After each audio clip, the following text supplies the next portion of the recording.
Bonjour professeur. C'est un plaisir de vous avoir sur les ondes de Choc FM 105.1. On aimerait juste que vous présentiez un peu aux auditeurs de Choc FM. Merci beaucoup.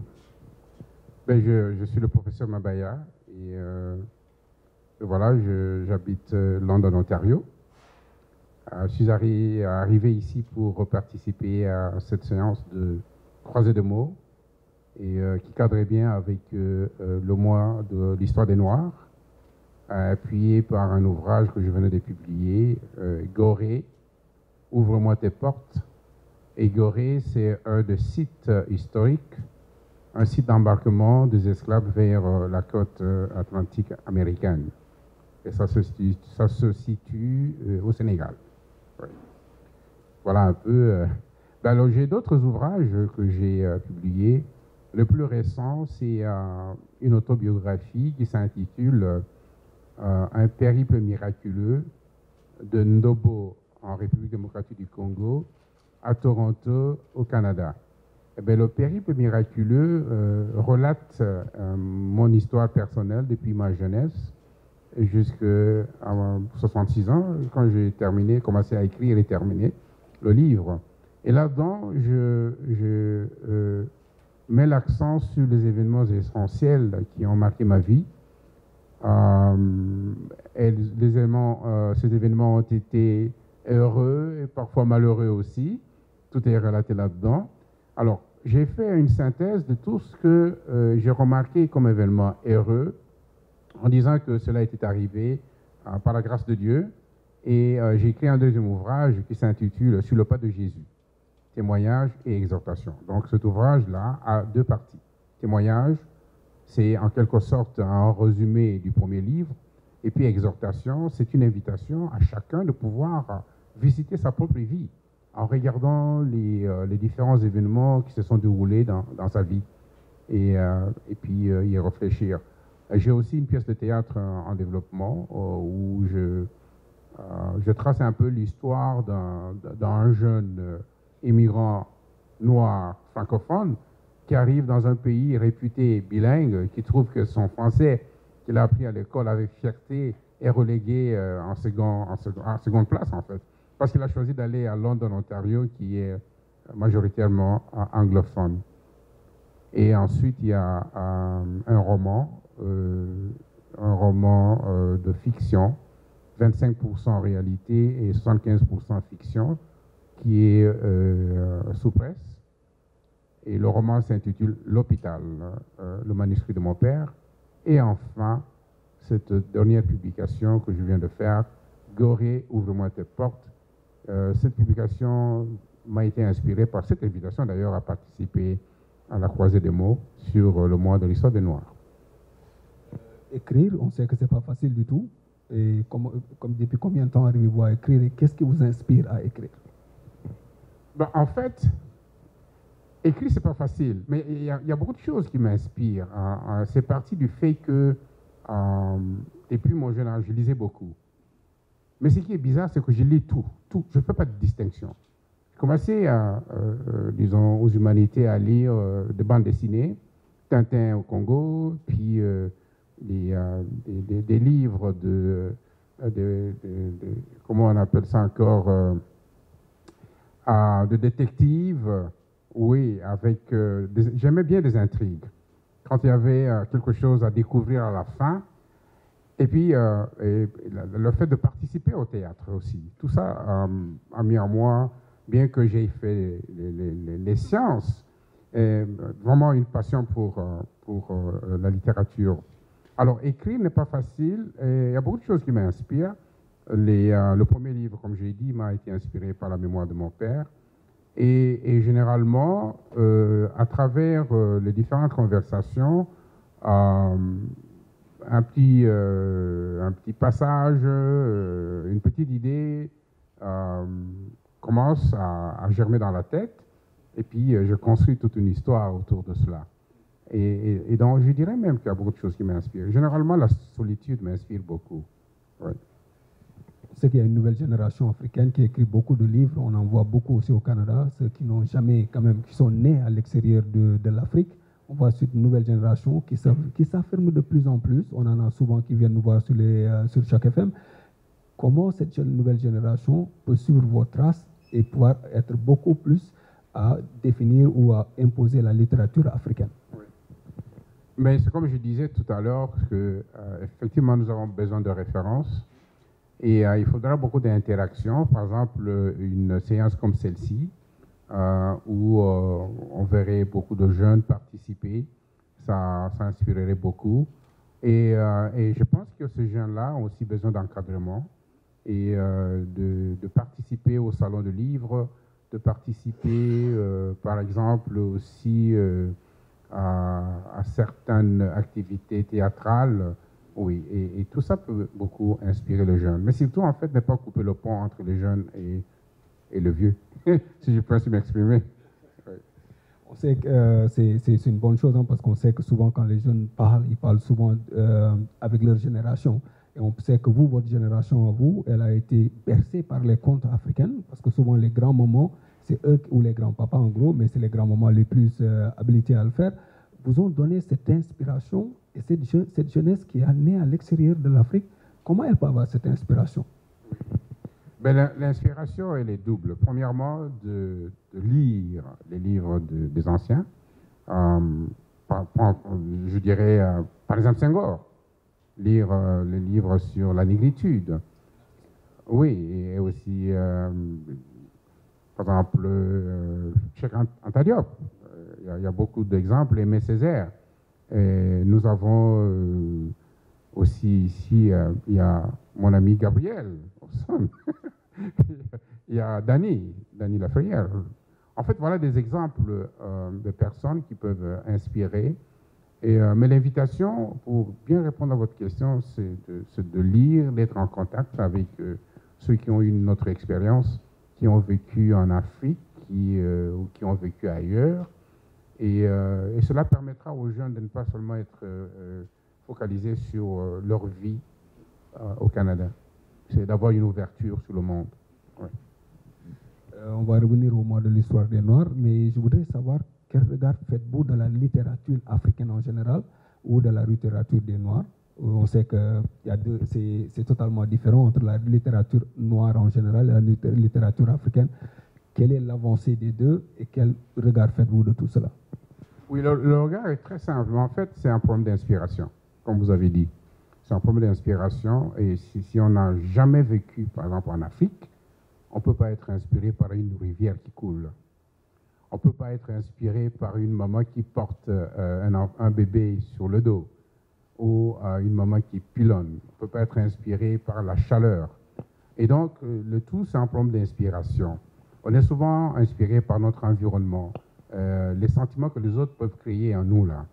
Et donc, moi, je pense que tout cela dépend de leur fréquentation et ça dépend aussi de la culture dans laquelle ils s'impliquent. Et ça joue. Ça joue beaucoup dans la littérature.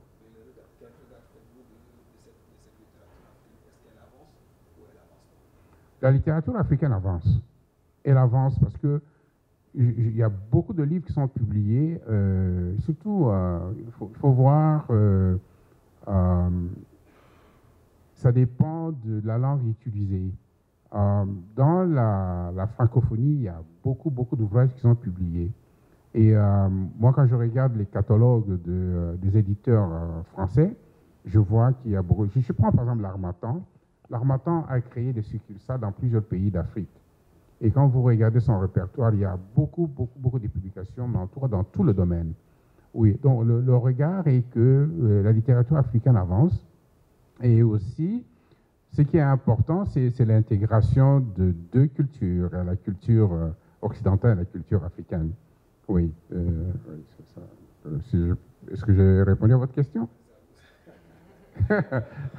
mais oui. Non, mais je pense que le tout c'est l'environnement qui joue un rôle, où l'on vit, et puis la culture, en fait, dans laquelle on vit. Tout cela nous inspire. Mais la littérature africaine, elle avance. Elle avance. Le mois de l'histoire des Noirs, qui est un mois assez représenté quand même au Canada, où beaucoup de festivités. Quel regard faites-vous de ce mois de l'histoire des Noirs? Et selon vous, c'est quoi le mois de l'histoire des Noirs et la significativité de ce mois de l'histoire des Noirs? C'est une bonne question. En fait, c'est dans la première partie de mon livre, prologue, j'ai fait une confession. C'est que j'étais révolté, en fait, à cette histoire de célébration du mois de l'histoire des Noirs. Je me disais, mais pourquoi est-ce qu'on a choisi un mois? Parce que l'histoire des Noirs, elle est tellement riche, elle est tellement vivante. Pourquoi on peut l'enfermer? Comment on peut l'enfermer dans un mois? Et je pensais plutôt que ça devait se vivre toute l'année, chaque jour, chaque seconde. J'étais un peu révolté. Je n'y participais pas, c'est une confession.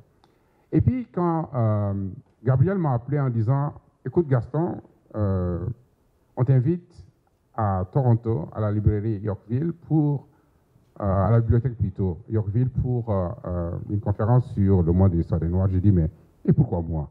Alors finalement, j'ai réfléchi, j'ai dit, ça veut dire des temps pour que je m'implique. Alors, mon regard là-dessus, comme j'ai dit tout à l'heure, c'est pas seulement le noir, en fait. C'est l'homme en général qu'on invite pendant ce mois-là, l'être complet, sa vie complète. Et puisqu'on y donne une connotation noire, et je parlais de la génération noire, comment elle s'intègre dans un nouveau milieu, comment elle embrasse la culture. Parce que je dois vous dire très rapidement que il y a plusieurs générations de Noirs qui sont en Amérique du Nord ou ailleurs, dans d'autres pays. La première génération, la deuxième, la troisième, il y a beaucoup de défis. Parce que moi, issu de la première génération, je viens avec un background, avec une culture qui n'est pas la culture d'ici. Et donc, si je dois élever mes enfants, le premier réflexe, c'est ma culture d'origine. C'est ça le premier réflexe. Alors, ce mois-là, il y a, comme je dis tout à l'heure, le devoir de mémoire, mais surtout, inviter les jeunes à s'impliquer dans leur communauté. Je prendrai un truc très simple, le bénévolat. Chez nous, le bénévolat n'existe presque pas. C'est inexistant, on ne sait pas ce que c'est. Mais ici, le bénévolat est important. Pourquoi le bénévolat est important? Parce que ça vous crée des réseaux. Vous pouvez acquérir des connaissances que vous ne pouvez pas acquérir ailleurs, tout juste en aidant ici à la bibliothèque, à classer les livres. Et ça peut développer en vous un comportement, ça peut développer en vous un sens je dirais, de service à la clientèle. Alors, moi, je mettrais pour le mois de l'histoire des Noirs, je mettrais l'accent sur ces deux aspects. L'aspect, le devoir de mémoire, pour qu'ils se rappellent ce que c'est. Et puis le grand aspect, c'est l'implication et l'intégration dans la société où l'on vit. Et il faut vraiment s'impliquer et s'inspirer aussi de ceux qui ont réussi. Selon vous, le fêter, est-ce que cela fait partie de cela, du mois de l'histoire des Noirs, de la faire un peu festive? Et là, il faut, comme j'ai dit tout à l'heure, il faut diversifier les activités. Ça ne doit pas être seulement la danse ou ceci. Non, c'est pas ça. On peut éduquer des gens en se retrouvant en groupe comme ça, comme ici, des groupes témoins, discuter de sujets importants de la jeunesse, parce que je dois vous dire que les jeunes noirs ont beaucoup de défis dans la société. Les fêtes ne sont pas exclues, il faut intégrer tout ça, mais avec des objectifs précis. Un des objectifs ne doit pas être que les gens se saoulent, non. Un des objectifs, pour moi, devra être que les gens soient inspirés pour le développement et pour leur intégration. Et quelle situation faites-vous des Noirs du Canada? Quelle est la situation quel est votre regard par rapport à ça? Alors, les Noirs du Canada, il y a plusieurs vitesses là-dedans. Il y en a qui ont réussi, on les trouve dans tous les secteurs, de l'éducation, la littérature, la musique, ainsi de suite. Mais les jeunes noirs ont beaucoup de défis. Beaucoup de défis. Il y en a, quand on regarde des statistiques, il y en a qui sont, nombreux sont en prison. Et ça, c'est quelque chose qu'on devra aussi, disons, attaquer par l'éducation. C'est sûr et certain qu'ils ont les capacités de pouvoir s'intégrer et de réussir et d'être comme les autres. Parce que je vois des médecins parmi les Noirs, je vois des politiciens, je vois. Donc, petit à petit, le tout, c'est un problème de réseau. C'est vrai qu'il y a parfois des résistances de l'autre côté, mais on doit percer. Et cela m'amène à poser une question qui est toujours relative autour de cela. On sait que la nouvelle génération, en fait, vous, l'ancienne génération, quand vous êtes venu ici, vous avez tout quitté, vous êtes venu ici, vous avez eu des enfants et grandi et tout. Comment arrivez-vous à leur expliquer vous êtes des Africains ou vous êtes des Noirs? Ou vous êtes des Noirs du Canada ou vous êtes des Africains du Canada? Une anecdote. Je suivais une émission il y a 2 ans. Bon, l'émission passe sur TV5. On n'est pas couché. Alors, il y a un artiste noir qui a épousé une blanche.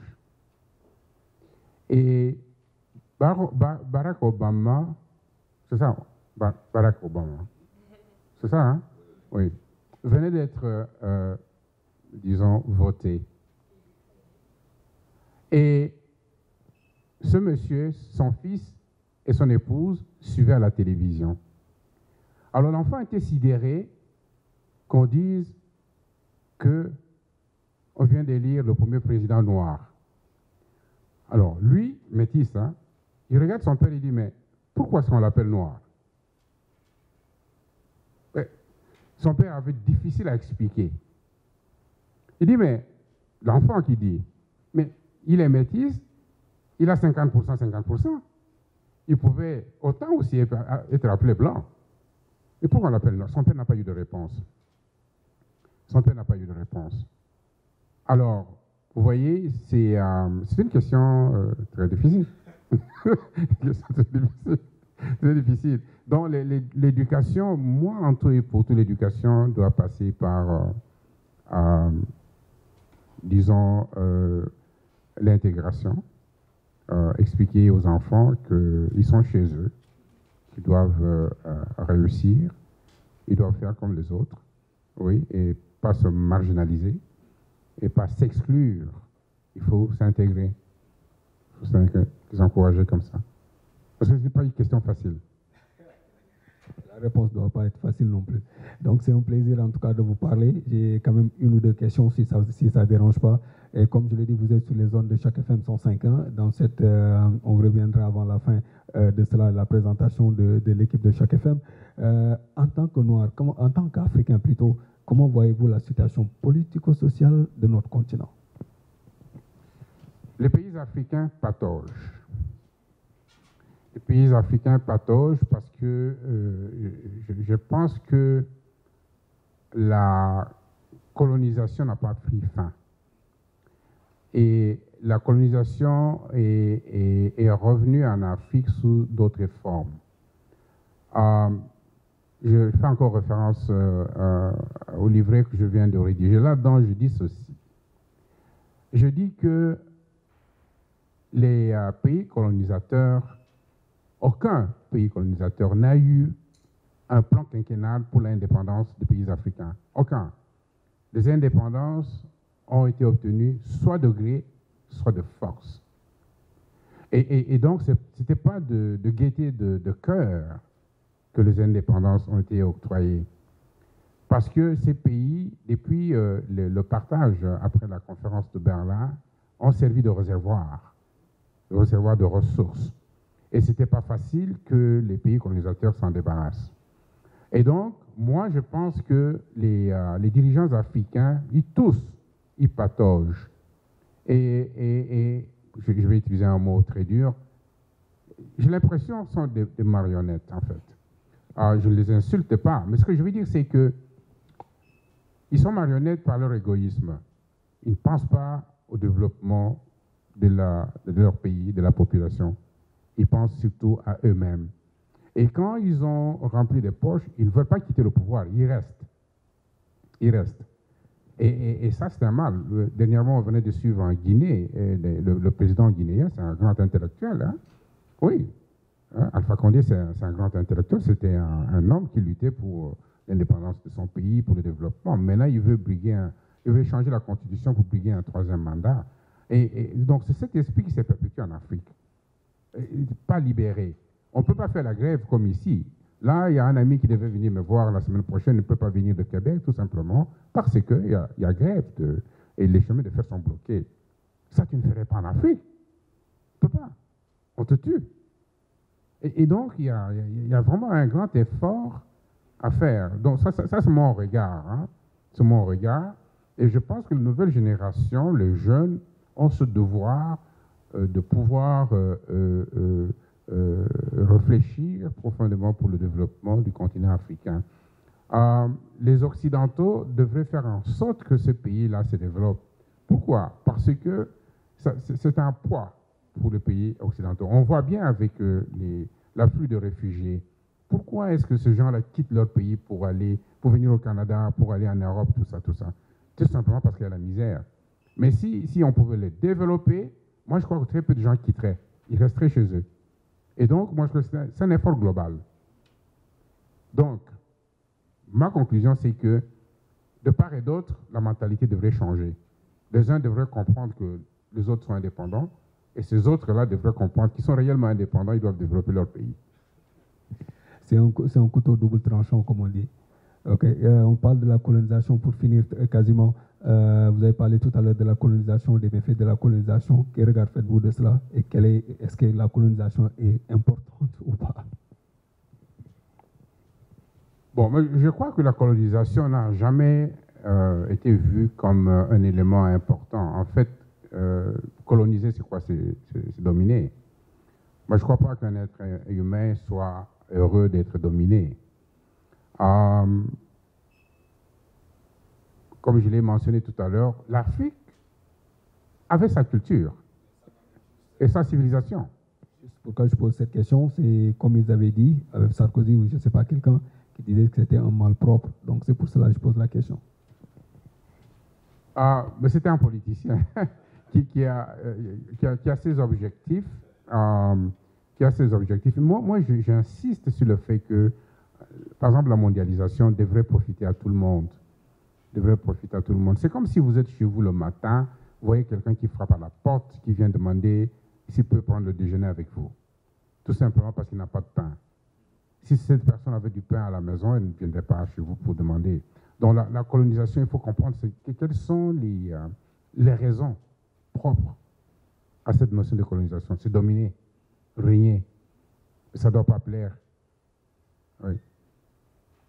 Mais le développement devrait être global. Disons que s'il y a des nations qui sont moins développées, avec la mondialisation, l'acquisition de connaissances devrait être globale. Ouais. Un livre sur l'Afrique prévu prochainement? Oui, le roman dont j'ai parlé, c'est une trilogie.